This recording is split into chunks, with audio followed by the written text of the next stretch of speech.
Steve here with Alloyed RPG. We are happy to announce that it is finally available, the Artificer Awakens campaign.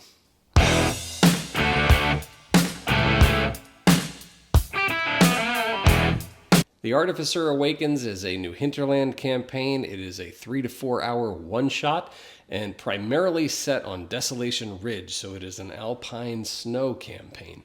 And the gist of it is that the party has to retrieve a young artificer before he is kidnapped by the Dark Mages at Wizard's Watch. Now at this point, unless you are a DM, I would stop watching because this entire video is a spoiler alert about the campaign. The campaign booklet is 43 pages. Of course, credits here we've got written by me, Steve Lorch, but there's also the cartography by Dyson Logos, again thanks to him. Of course, all of the miniatures represented at the table are spelled out just like they would be in the creature compendiums. So we start out here with the overview, and this is 4 acts. We're going to go from mines to mountains, then to Desolation Ridge, Maesteg Monastery, and Don't Bug Me in the end. So as you go through the campaign, you're given the assignment. So people will start in the town of Riverbend, and then they will be given the assignment to find this artificer. They're going to start out by trying to get to the portal in the old abandoned mine. So what they're going to run into as they go, they have to not be seen, but they will run into some hazards along the way where they could potentially be spotted. And then once they get into the mine, they're going to have to make their way through, avoiding certain pitfalls along the way. This is the map of the mine. They'll run into a cave hulk there that they'll have to deal with. Again, a lot of spoilers in this video.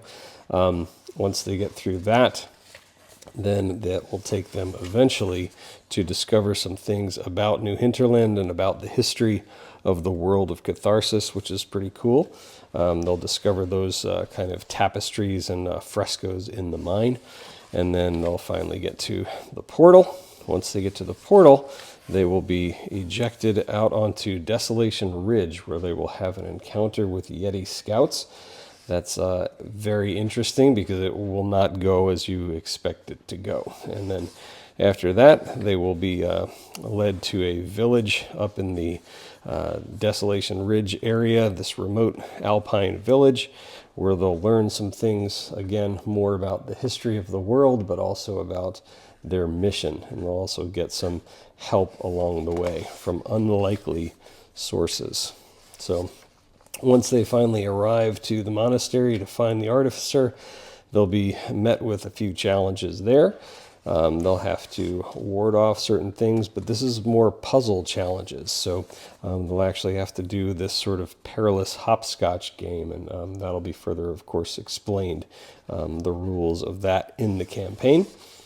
Then they will finally encounter the artificer, but he is guarded by a giant triclops, and so they'll have to figure out how to deal with that as well. Again, not everything is a battle worth fighting. So after that, they'll finally make their way back, but they'll have to deal with some unfinished business back in the caves in the mine. And so they'll finally work their way there. Again, these are all the different NPCs that are in the campaign and the various creatures that are presented as well. The Artificer Awakens is a really fun campaign. It is, of course, set in the snow, so that presents certain challenges. We also did some twists at the table as well. So for the hopscotch thing that you run into, we actually taped out a hopscotch board on the floor and made our players jump through it. So that was kind of fun. So you can certainly feel free to add your little twists and things like that. But I would say that this particular campaign has a really good balance of action, intrigue, thought, that kind of thing. Not everything is a battle, and so the players will really have to decide what they're going to do. There are also some sort of psychological things in there too, some disappointments on the way. I think that also makes a good campaign when not everything is handed to you. So anyway, we hope you like it. We certainly did. It is available, of course, at Amazon.com and also on the Alloyed RPG website store page. Thanks again for watching, and may your dice always roll with advantage.